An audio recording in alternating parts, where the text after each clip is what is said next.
What's up everyone? In this video we are going to be doing a lot of miscellaneous tasks that include anything from breaking up the floor in the furnace room to painting the cinder block on the concrete walls in the Airbnb, and I think we're going to jump back into wiring right after that. So let's get started.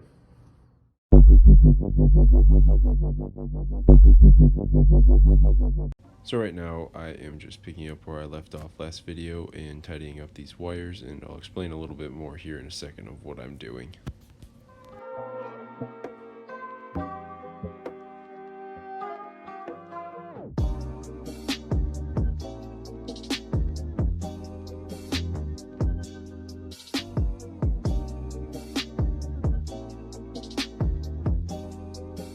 Alright, so I just finished tidying up the wires in the basement, and now I'm going to show you really quickly before my phone battery dies exactly what I did.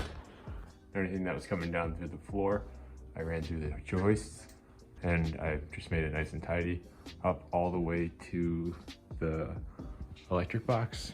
And the reason I didn't wire it into the electric box yet is just because I have a lot more wires to run, so there's no use in doing it just quite yet. But what I'll eventually do is, once everything's all tied up and looking nice, I'll tie it in through here and then wire it up into the electric panel to look proper and actually function as it should. So this should work a million times better compared to what it was, and it's gonna be a million times safer at least. It worked how they did it before, but like I said, not safe. So I'm gonna leave it at that for today, and I'll catch you tomorrow. So jumping into the Airbnb room, we are working on cleaning the walls, getting all the junk off of them, and we are beginning to seal them with gripper paint.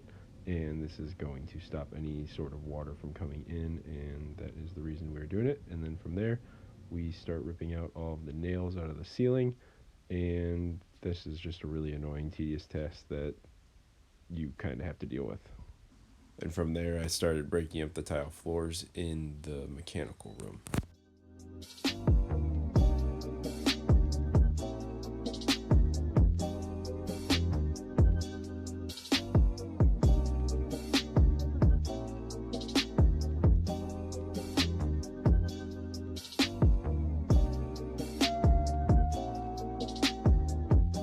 All right, so I just finished ripping up all the floors in that back furnace room. So I am essentially just trying to get ready for just setting the 2x4s for the walls and just building them so that I can frame this place out and get drywall up.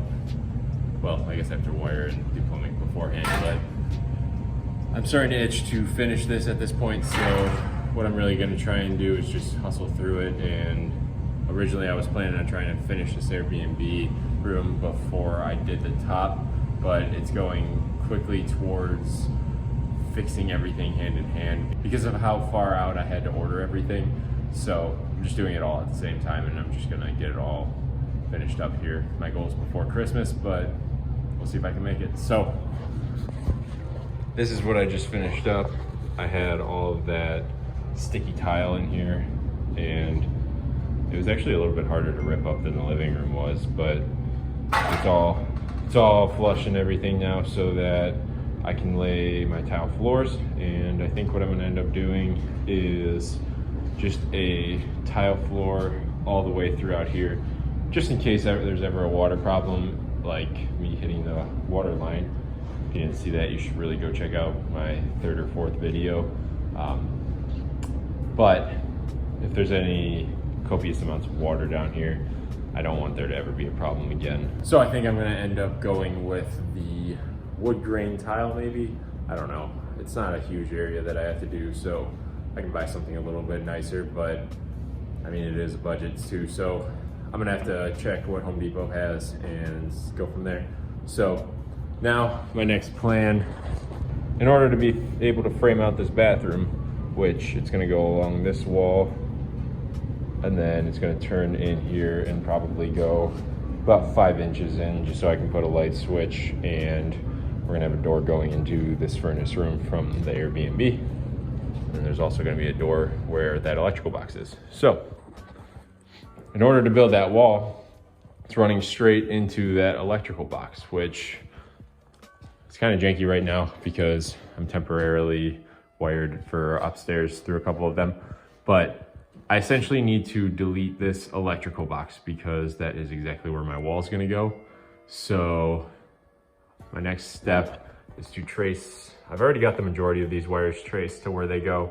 What the previous owner did was ran a bunch of wires through this tube into here, and they're using it as a junction box. So a lot of these wires that are sticking out are connected to fuses. Like these two are connected to fuse 25, that one's fuse 21, fuse 19. After some troubleshooting and finding out exactly what's what, but I am going to do a separate sub panel for over here. And as you saw in previous episodes, I don't know, videos, vlogs, whatever you want to call it, but the wiring in this place was just absolutely janked, so I ended up rewiring the whole place. So that's kind of where I am at. I'm gonna start deleting that electric, and then hopefully I can get that all done today so I can just jump right into working on framing for the next couple days. Let's hop into it.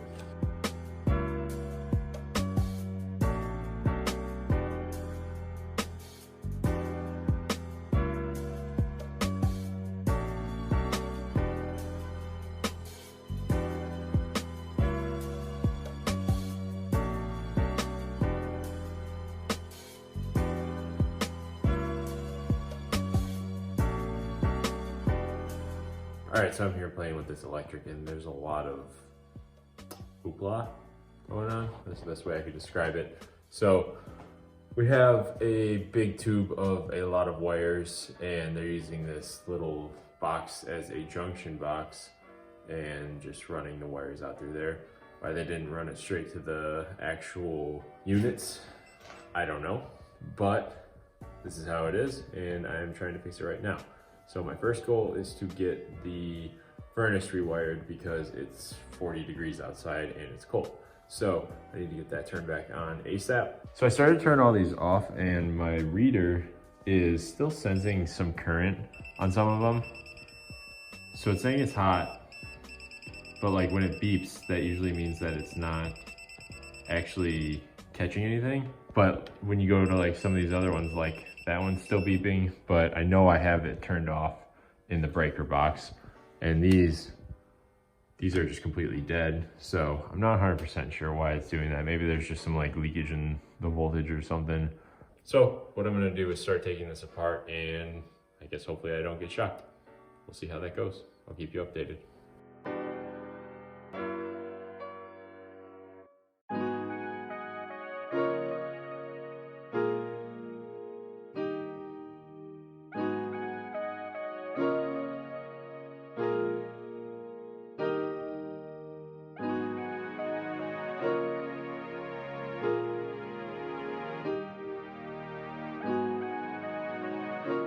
All right, so I made it through round one without shocking myself, and the wires came out pretty easily.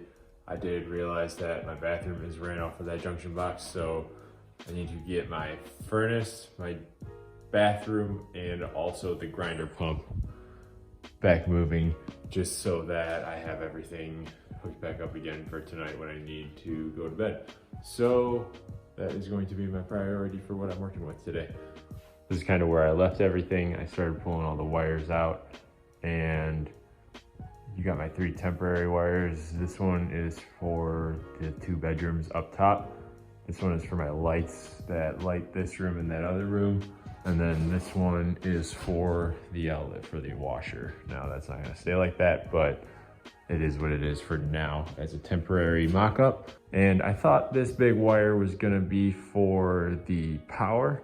However, it is not. It is actually just used for 2 grounds. They just cut the power, it's back up in there. I guess they were just using it as the neutral bus, and then that was just running all the neutral for all the hots that were coming through this gray tube from the panel. So kind of strange how they did it. So my next step is to go to the panel where that gray tube goes in and start cutting the hot wires. And when I do that, I'm just gonna leave the wires hanging out until I go to rewire them in the panel, and that's just gonna allow me to completely get rid of this area as far as what needs to be done. So we're gonna move over into the garage for the next part. Actually, I lied about that. I am going to get the furnace temporarily ran back because I need to turn the heat back on in here and I want to listen to music while I do it. So I'm going to do that.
All right, we're back with another day of work, and my phone died on me while I was working yesterday, so I'm gonna show you a quick update of everything that I got done.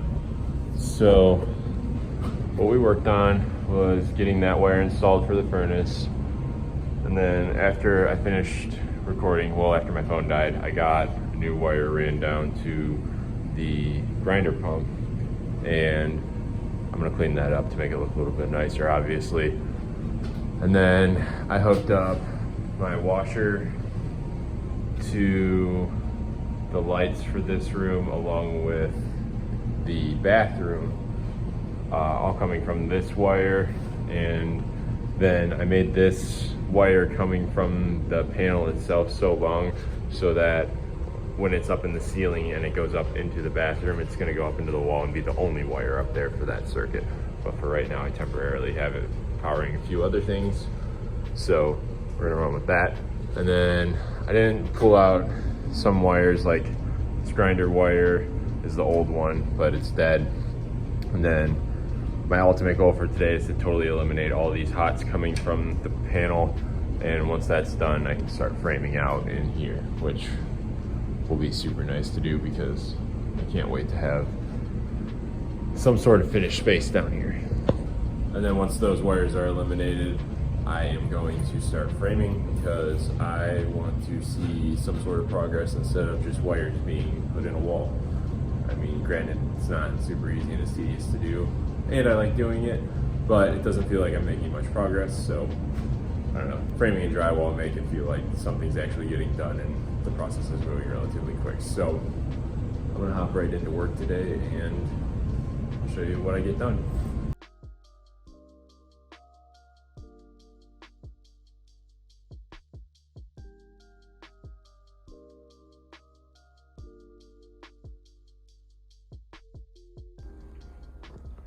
Here's a quick look at the panel before I actually start doing any wiring inside of it. Like I said, I haven't pulled any wires out through it. They're all just kind of dangling with caps on them at the moment, or running different parts of the house until I can have everything that's completely wired and do it all at once. I don't want to mess around with having to shut the power off to the house multiple times. So it's not done terribly. They kind of did this loop down and leave a little bit extra technique, and I'm not a huge fan of that, so I'm gonna try doing it a little bit cleaner and enjoyable to look at. So I'm going to start pulling these wires out to get it set up to where I don't have to worry about anything over on the other side, and I can just cut them and start pulling it out in a lot easier way without having to worry about power actually being connected to them. So once they're disconnected in here, I can like use a Sawzall or whatever to cut that pipe in different spots and just rip out those wires a lot more easily.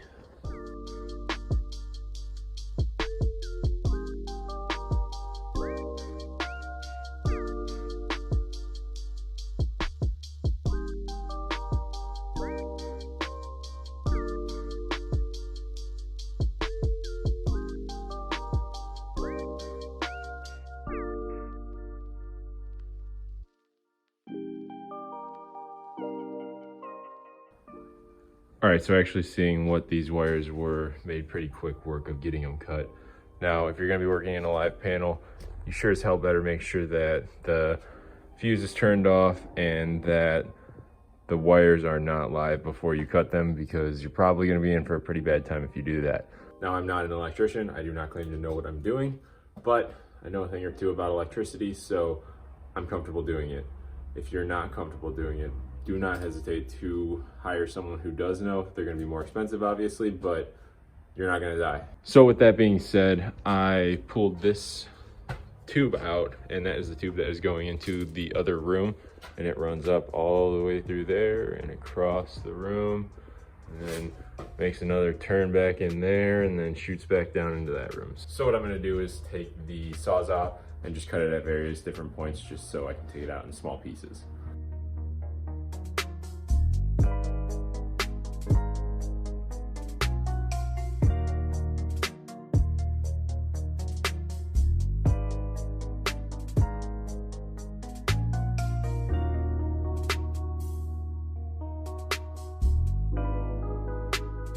And just like that, no more sketchy wiring running up from the garage.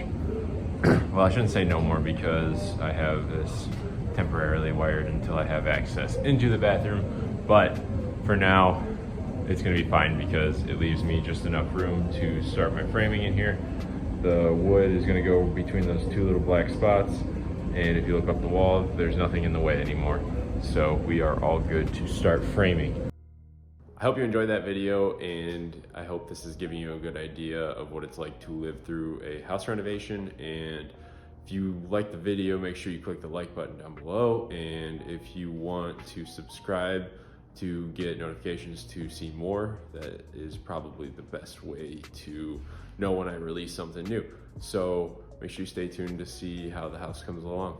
We'll catch you in the next one.